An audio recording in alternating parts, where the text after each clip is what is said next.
Hello everyone, welcome to new journey of life to make our life future with our line one step to success.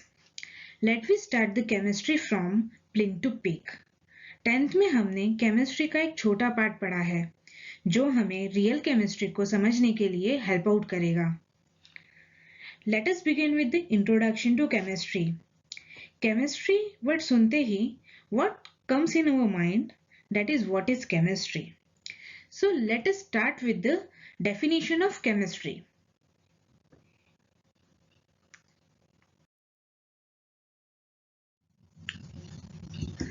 Chemistry, the branch of natural science that deals with the composition of matter and the changes that it undergoes as a result of chemical reaction. What exactly it means?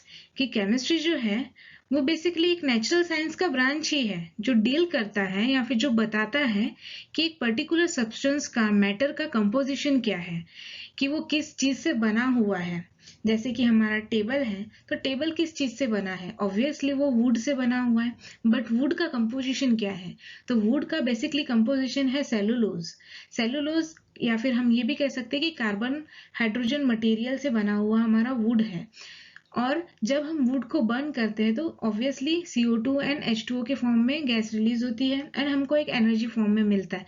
तो जो energy मिल रही है हमें और जो would है उसका composition क्या है? कंपोजिशन है कार्बन हाइड्रोजन. सो इसको जो बताता है और जो सब्जेक्ट हमको ये बताता है उसे ही हम केमिस्ट्री कहते हैं.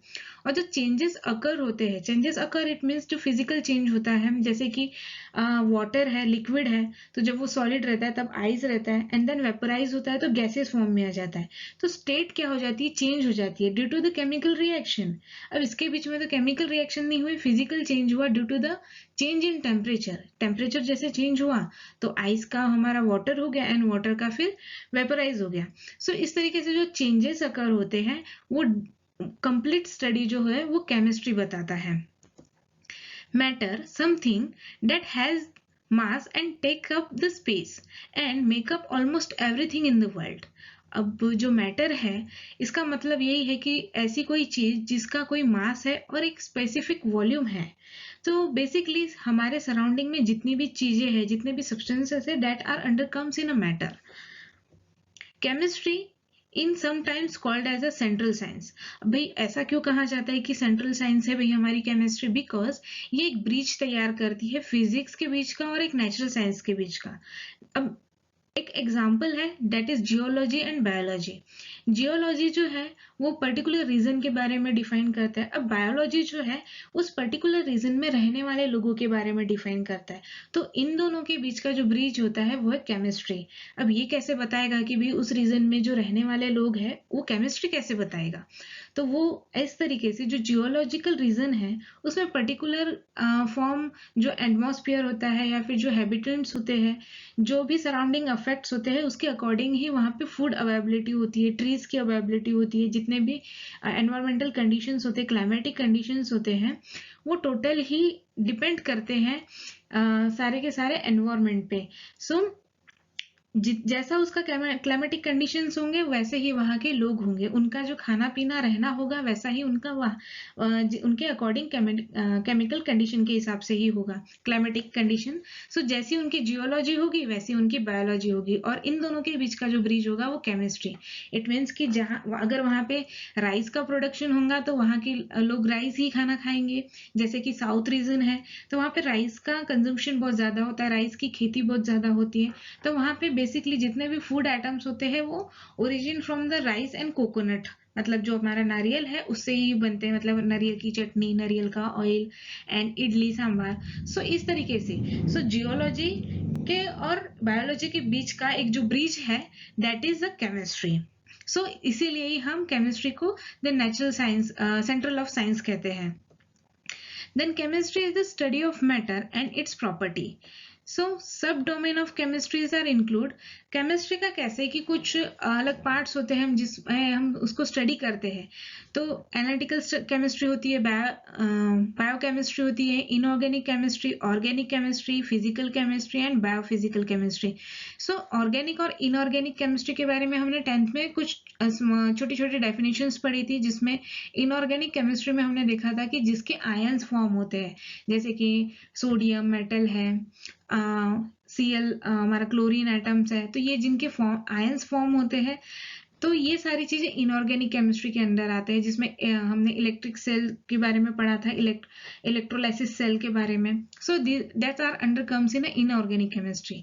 और ऑर्गेनिक केमिस्ट्री के अंदर में क्या आता है कि जितने भी कार्बन हाइड्रोजन के बने हुए कंपाउंड्स होते हैं या फिर मॉलिक्यूल्स होते हैं या फिर जितने भी मेटल्स होते हैं, that are under comes in organic chemistry. और हम ये भी कह सकते हैं कि जो बायोडिग्रेडेबल होते हैं वो सारे ऑर्गेनिक केमिस्ट्री में आते हैं।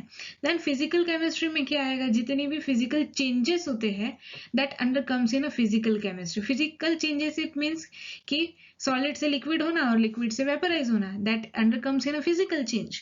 सो ये सारी चीजें फिजिकल केमिस्ट्री में आता है। वैसे ही बायोफिजिकल केमिस्ट्री में जो बायो रिलेटेड फिजिकल चेंज होगा वो बायोफिजिकल केमिस्ट्री में आएगा। And what is exactly the analytical chemistry? Analytical chemistry में सारे कैलकुलेशंस पार्ट आते हैं। सो ये सारे छोटे छोटे डेफिनेशंस जो है या छोटा छोटा पार्ट जो है हमने ऑलरेडी केमिस्ट्री के बेसिक पार्ट में पढ़ा हुआ है, मतलब 10th के इसमें। और यही हमको सारा हेल्प आउट करेगा हर एक डेफिनेशन को डीपली पढ़ने के लिए और समझने के लिए भी। Chemistry is a study of matter and the chemical reaction between substance, and chemistry is also the study of matter composition, structure and properties. So according to that, जितना भी अभी हमने समझा है कि chemistry exactly क्या है, तो हम basically chemistry में मैटर के अंदर में जितना भी केमिकल रिएक्शंस होते हैं, केमिकल चेंजेस होते हैं, केमिकल फिजिकल चेंजेस होते हैं, वो हम केमिस्ट्री में स्टडी करते हैं। और बेसिकली हम लोग उसका कंपोजिशन क्या है, स्ट्रक्चर क्या है और उसकी प्रॉपर्टी क्या है पर्टिकुलर मैटर की, ये भी केमिस्ट्री के अंडर ही आता है। History of chemistry. So chemistry का हम कुछ बैकग्राउंड यहाँ पे स्टडी कर लेते कि केमिस्ट्री ये वर्ड कहाँ से आया, ये केमिस्ट्री के बारे में हमें किसने बताया। So a basic chemical hypothesis first emerged in a classical Greece. ये ग्रीस में बताया गया था, या फिर उसका जो इजाद हुआ था केमिस्ट्री इस वर्ड का, वो ग्रीस में हुआ था। When Aristotle defined the 4 element of fire, air, earth and water. जिन्होंने एरिस्टोटल जो है उन्होंने बताया था कि 4 एलिमेंट्स के बारे में, जो आग, पानी, अर्थ और हवा के बारे में। It was not until the 17th and 18th century when scientists such as Robert Boyle in 1627, 1691 and Antoine Liouville from 1743 to 1794 began to reshape the all chemistry tradition into the rigorous scientific discipline. जो हमारे ancient में या फिर बहुत ही from 17 या 18 century तक के हमको सिर्फ इतना पता था केमिस्ट्री के बारे में कि आग, हवा, पानी और अर्थ, इसके अलावा हमको कुछ भी नहीं पता था। बट इसको आगे और साइंटिफिक वे में समझाने के लिए हमें रॉबर्ट बॉयल ने बताया था सिंस फ्रॉम 1627 टू 1691। उसके बाद में एंटोइन लुइसियर ने हमको फ्रॉम 1743 टू 1794 में उन्होंने केमिस्ट्री को, इन दोनों ने एक रीशेप दिया। एक जो ओल्ड ट्रेडिशन था उसको साइंटिफिक वे में बताने की कोशिश की और समझाने की कोशिश की कि व्हाट एग्जैक्टली द केमिस्ट्री, और इसके अंदर क्या चीजें हैं, और जो एयर है, वाटर है, सो ये भी इसको और डीपली उसकी स्टडी की कि इसके अंदर क्या चीजें हैं और ये इसका कंपोजिशन क्या है, इसका स्ट्रक्चर क्या है, व्हाट एग्जैक्टली इट इज। ये तो हमें पता है कि ये आग है, पानी है, ये सारी चीजें, बट इसके पीछे का रीजन क्या है, तो बहुत ही अच्छे तरीके से और साइंटिफिक रीजन देकर इन्होंने हमें समझाने के लिए कोशिश की कि केमिस्ट्री क्या है। सो Antoine लुइसियर is also considered as a father of modern chemistry because for his work on a principle of conservation of mass and for developing a new system of chemical nomenclature.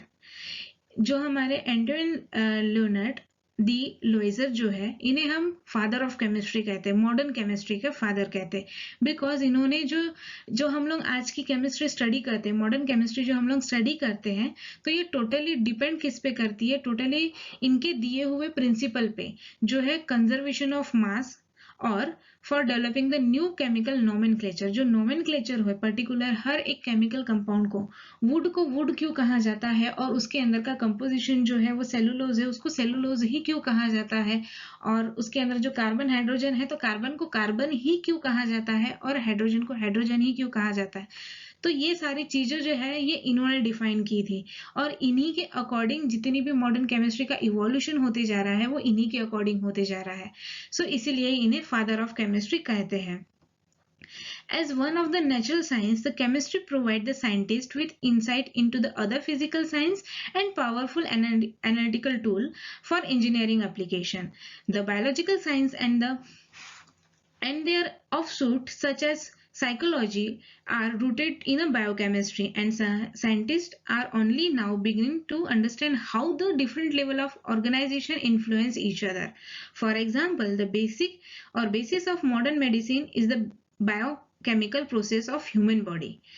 अब जो हमारी chemistry है, basic जो natural science है, वो किस तरीके से डिफाइन की गई है, उन्होंने इस तरीके से डिफाइन किया कि जो हमारे इंजीनियरिंग एप्लीकेशन है उन सारे ही चीजों में इसका बहुत ही इंपॉर्टेंस है और बहुत ही पावरफुल इन्फ्लुएंस है। जैसे कि हम एक एग्जांपल लेते हैं कि मेडिसिन जो है, जितनी भी मेडिसिन हमारी बनती है या फिर ह्यूमन बॉडी में जो चेंज होता है, that are under comes in a biochemical process. सारे के सारे बायोकेमिकल प्रोसेसेस होती है, और इसीलिए ही एक जो मेडिसिन बनती है वो भी बायोकेमिकल प्रोसेस से ही बनती है। जो चेंज अकर्स होता है, जो भी मॉडिफिकेशंस होता है, ये सारी चीजें जो है वो modern medicine in a chemical biochemical process of human body वो डिफाइन करता है केमिस्ट्री।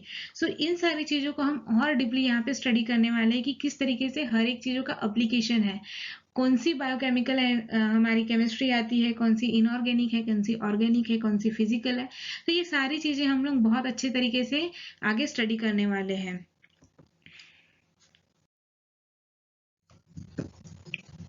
केमिस्ट्री अभी हमने प्रीवियसली भी स्टडी किया है, और इसके जो सम बेसिक पार्ट्स हैं, या फिर हम ये भी कह सकते हैं कि इसके कुछ सब पार्ट्स हैं, that are analytical chemistry, physical chemistry, biochemistry, organic chemistry, inorganic chemistry and biophysical chemistry.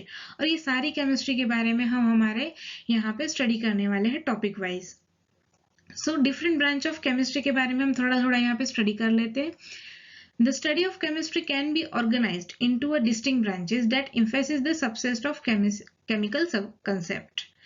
So analytical chemistry seek to determine the exact chemical composition of the substance. It means कि हमको यहाँ पे सारे calculations part करने होते हैं कि chemical composition जो हम डील करने वाले हैं केमिस्ट्री में, पर्टिकुलर सब्सटेंस का कंपोजिशन क्या है और उस कंपोजिशन का अमाउंट क्या है, परसेंटेज वाइज, वेट वाइज, मास वाइज, मॉलिक्यूल वाइज, ये सारे जो कैलकुलेशन आते हैं वो सारे एनालिटिकल केमिस्ट्री में आते हैं। Then the biochemistry is the study of chemical founded in a living thing that is such as DNA and protein. So biochemistry किस तरीके से हम डील करते हैं, जैसे कि हमने स्टडी किया हुआ है what is DNA, what is protein. So ये सारे हमारे बॉडी में होते हैं और ये लिविंग ऑर्गेनिज्म से रिलेटेड होते हैं, बट इनका भी एक कंपोजिशन होता है बिकॉज ये नाइट्रोजीनियस मटेरियल है, अमाइनो एसिड्स इसमें होते हैं, प्रोटीन्स होते हैं, लिपिड्स होते हैं। So that are under comes in a biochemistry. Inorganic chemistry studies substance that do not contain a carbon. ऐसी केमिस्ट्री या फिर ऐसे सब्सटेंस जिसमें कार्बन नहीं होता, बट उसमें जो फॉर्मेशंस होते हैं वो आयनिक बॉन्ड की वजह से होते हैं और आयन फॉर्मेशन की वजह से होते हैं, और ये बेसिकली जल्दी डिग्रेड नहीं हो पाते नेचुरल अपने एनवायरनमेंट के साथ में। सो ऐसे जितने भी सब्सटेंसेस के बारे में हम लोग स्टडी करने वाले हैं वो सारी इनऑर्गेनिक केमिस्ट्री में आता है। तो एक और बहुत ही अच्छा एग्जाम्पल है इनऑर्गेनिक केमिस्ट्री का, जिसमें इलेक्ट्रोलाइसिस सेल के बारे में जो हम स्टडी करते हैं, जिसमें कार्बन आइटम तो नहीं होता बट NCl सॉल्यूशन होता है, जिसमें आयन फॉर्मेशन होता है और इलेक्ट्रिसिटी जनरेट होती है, इसलिए हम इसे इलेक्ट्रोलाइटिक सेल कहते हैं। So organic chemistry studies or deals with the carbon based substances. Organic chemistry में सारे ही ऐसे substances के बारे में हम लोग स्टडी करने वाले हैं जो कि पूरा का पूरा कार्बन बेस्ड मटेरियल होगा, कार्बन बेस्ड substances होंगे। Physical chemistry is the study of physical property of the chemical. Physical properties of chemicals, it means कि उसकी properties क्या है, उसका mass क्या है, उसकी properties किस तरीके से वो liquid state में है या फिर gaseous state में है, उसकी reactivity किस तरीके से होगी, उसकी acidity क्या है, उसकी basic condition क्या है. तो ये सारी चीजें physical chemistry में आता है. Biophysical chemistry is the application of physical chemistry in a biological construct. It means कि जो physical chemistry है उसको relate किया जाता है biophysical chemistry के साथ में और ये कह सकते हैं कि दोनों को connect किया जाता है. तो basically ये physical chemistry के under कम सी आती है but related to the biophysical substances or bio-related living organism deals with the physical change in a chemistry. So that is called as a biophysical chemistry.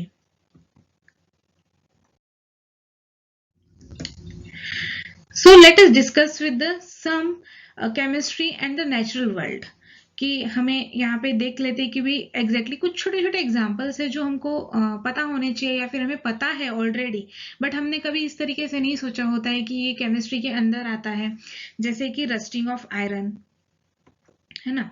तो अभी आपने कई बार देखा होगा कि अपने घर के गेट्स जो लोहे के बने होते हैं तो अगर हम उसे पेंट नहीं लगाते तो वहां पे जंग लग जाता है. That is called as a corrosion और हमें उसी को ही कहते हैं रस्टिंग ऑफ आयरन. सो जो रस्टिंग ऑफ आयरन है वो फिनोमिना है केमिस्ट्री का ही कि वो रिएक्ट होता है atmospheric moisture means water content के साथ ही वो रिएक्ट होता है एंड जो आयरन है वो फेरस ऑक्साइड में कन्वर्ट होता है और उसी को हम लोग रस्ट कहते हैं. सो ये जो फिजिकल चेंज आया है due to the chemical reaction that is called as a chemistry. मतलब हम इसी तरीके की कुछ चीजें हैं जो हम लोग स्टडी करने वाले हैं और ये हमारे सराउंडिंग में डे टू डे लाइफ में हमेशा होते रहते हैं बट हम इसको केमिस्ट्री वे से कभी नहीं देखते. तो हम अभी हमारे इस वीडियो के दौरान या फिर हमारे जो लेक्चर्स वीडियोस होने वाले हैं इसके सारे पार्ट्स केमिस्ट्री के तो हम वही सारी चीजें स्टडी करने वाले हैं हमारे डे टू डे लाइफ के एग्जांपल्स और उसके केमिस्ट्री से रिलेटेड किस तरीके से वो केमिस्ट्री होती है या फिर उसके पीछे केमिस्ट्री किस तरीके से डिपेंड करती है या फिर वो चेंज के लिए केमिस्ट्री किस तरीके से होती है. तो ये सारी चीजें हम लोग स्टडी करने वाले हैं. So chemistry has a power of explain to innumerable phenomena in the world from the ordinary to braze. Why does the iron rust? What makes a propane such as insufficient clean burning fuel? How can should the diamond be so different in appearance yet a chemical it similar? Chemistry has the answer to this question and many more. Understanding the chemistry is the key to understand the world as we know it. कि क्या हमारे जो diamond है वो भी carbon material ही है but उसका appearance अलग है. वो सबसे वर्ल्ड का हार्डेस्ट मटेरियल कहा जाता है और डायमंड का तो यूज भी किया जाता है आई सर्जरी में या फिर जो नाइफ बनते हैं आई सर्जरी के उसमें या फिर मेटल्स को कट करने के लिए भी डायमंड का यूज किया जाता है. वो भी तो कार्बन मटेरियल है. क्यों उसका अपीयरेंस अलग है? क्यों वो हार्ड मटेरियल है? क्यों वो सबसे ज्यादा महंगा है और बहुत रेयर का मैटर है? तो इन सारे क्वेश्चंस के पीछे जो है वो केमिस्ट्री ही है जो इन सारे क्वेश्चंस के आंसर्स दे सकती है. सो हम लोग इस पूरे केमिस्ट्री के सब्जेक्ट के दौरान हम ये सारी चीजें लर्न करने वाले हैं और बेसिकली मैं आपका वेलकम करना चाहती हूँ कि welcome to the ocean of the chemistry जिसमें हम लोग डीप लर्निंग ऑफ केमिस्ट्री करने वाले हैं. Chemistry is the study of property, composition and transformation of matter. Basically, the exact definition of the chemistry is the study of property, composition and the transformation of matter. किसी भी matter के आप property study कर लो, composition study कर लो, उसका transformation study कर लो, तो ये सारा चीजें होती है केमिस्ट्री.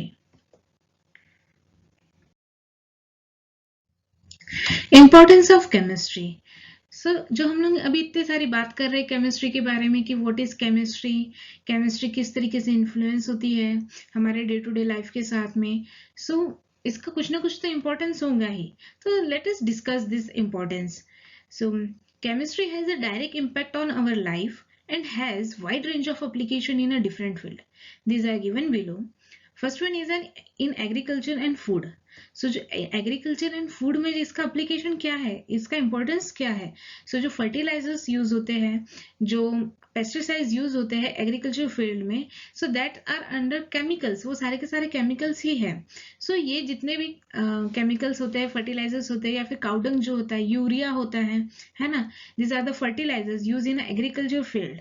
सो ये सारे के सारे जो बनता है या फिर इसका जो प्रिपरेशन मेथड है या फिर मैन्युफैक्चरिंग मेथड है, that's are under comes in a chemistry. It has provided chemical fertilizers such as urea, calcium phosphate, sodium nitrate, ammonium phosphate, etc. It has helped to protect the crops from insect and harmful bacteria by using the certain effective insecticides, fungicides, and pesticides. The use of preservation has helped to preserve the food product like jam, butter, squash, etc. from a longer period.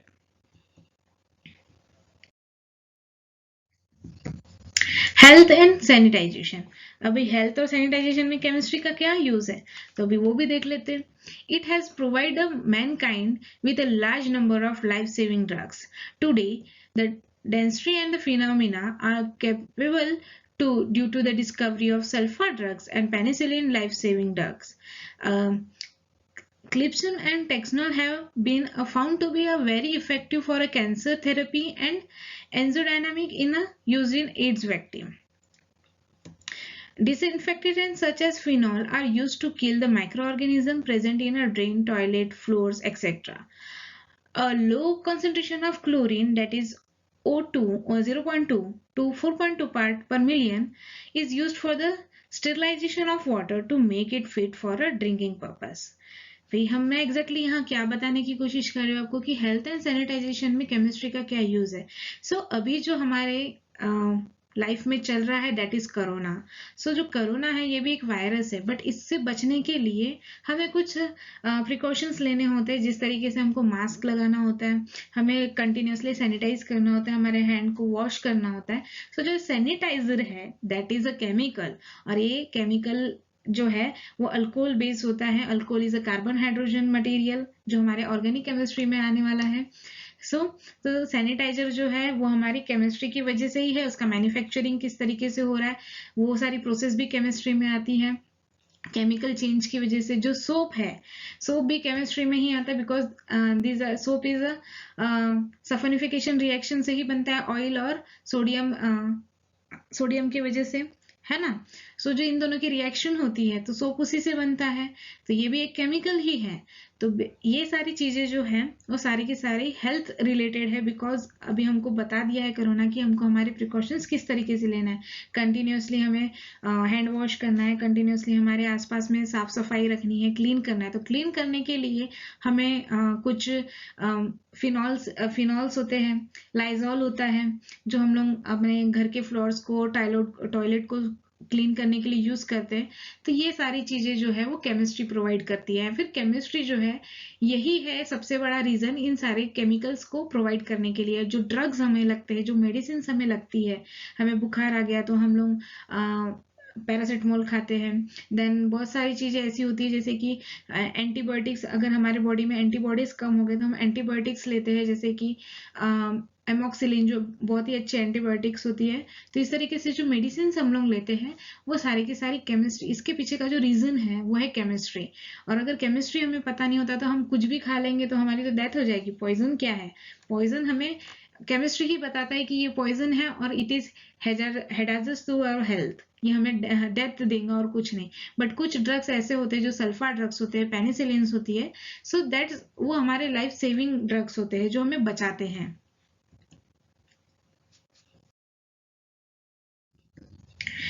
Saving the environment. अभी chemistry जो है वो environment को किस तरीके से बचाती है. The rapid industrialisation all over the world has resulted in a lot of pollution. जितना भी हमारे वर्ल्ड में इंडस्ट्रियलाइजेशन हो रहा है, बहुत सारे इंडस्ट्रियलाइजेशन हो रहे हैं, तो उसका जो सबसे बड़ा इम्पैक्ट है हमारे एनवायरमेंट में वो है पोल्यूशन का. तो पोल्यूशन को कम करने के लिए भी हमको केमिस्ट्री जो है वो सॉल्यूशन देती है. तो किस तरीके से देती है. तो poisonous gas and the chemicals are being constantly released in atmosphere. They are polluting the environment and alarming the rate, scientists are working the day and night to develop the substituent which may cause lower pollution. For example, CNG natural gases, जो हमारा compressed natural gas है, a substituent of petrol, is very effective in checking pollution caused by the automobiles. जो petrol गाड़ी या फिर diesel गाड़ी जो हम लोग यूज करते हैं उससे जो पोल्यूशन क्रिएट होता है, बहुत ज्यादा पोल्यूशन क्रिएट होता है, बिकॉज आज के डेट में हर घर में एक गाड़ी तो है ही, हर वन पर्सन वन बाइक, या फिर हम ये भी कह सकते हैं वन पर्सन वन बाइक या फिर वन कार, इस तरीके से हर घर में तो है ही, क्योंकि लाइफ इतनी फास्ट हो गई है कि हमें इन सारी चीजों की जरूरत पड़ती है। बट ये जो पेट्रोल कंज्यूमिंग और डीजल कंज्यूमिंग ऑटोमोबाइल्स होते हैं वो लॉट्स ऑफ पोल्यूशन क्रिएट करते हैं। सो सीएनजी जो है, कंप्रेस नेचुरल गैस जो है, ये बेस्ट सब्स्टिट्यूट है पेट्रोल का जो less amount of pollution create करता है और इफेक्टिवली इंजन इफिशियंसी को भी मेंटेन करता है। सो ये सारी चीजें हम केमिस्ट्री में और डीप में आगे डिटेल में पढ़ने ही वाले, बट ये इस तरीके से एनवायरमेंट को बचाने के लिए भी यूज कर सकते हैं, या फिर हमको केमिस्ट्री जो है वो बेस्ट सॉल्यूशन प्रोवाइड करती है। तो साइंटिस्ट जो है या फिर हमारे जितने भी रिसर्चर्स जो है वो सारे बहुत सारे इसमें काम कर रहे हैं कि हमारे एनवायरमेंट को हम किस तरीके से पोल्यूशन से बचा सकें। So application in industry. Chemistry has played an important role in developing many industrial manufacturing fertilizer, alkalis, acid, salt, dyes, polymers, drugs, soap, detergent, metal alloys, and other inorganic and organic chemical, including new material, contributing in a big way to the national economy. So यहाँ पे जो हमने basic जो था हमारा introduction to chemistry,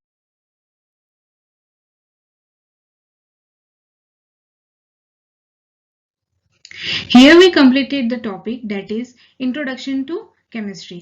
अगर आपको हमारा वीडियो पसंद आया हो तो लाइक कीजिए, शेयर कीजिए और सब्सक्राइब कीजिए ताकि हमारे लेटेस्ट वीडियो का अपडेट आपको हमेशा मिलता रहे। So now we start the plinth of the chemistry with the next video. हमारे नेक्स्ट वीडियो से हम लोग हमारी बेसिक केमिस्ट्री की स्टार्ट करने वाले। तो see you with the next topic, matter.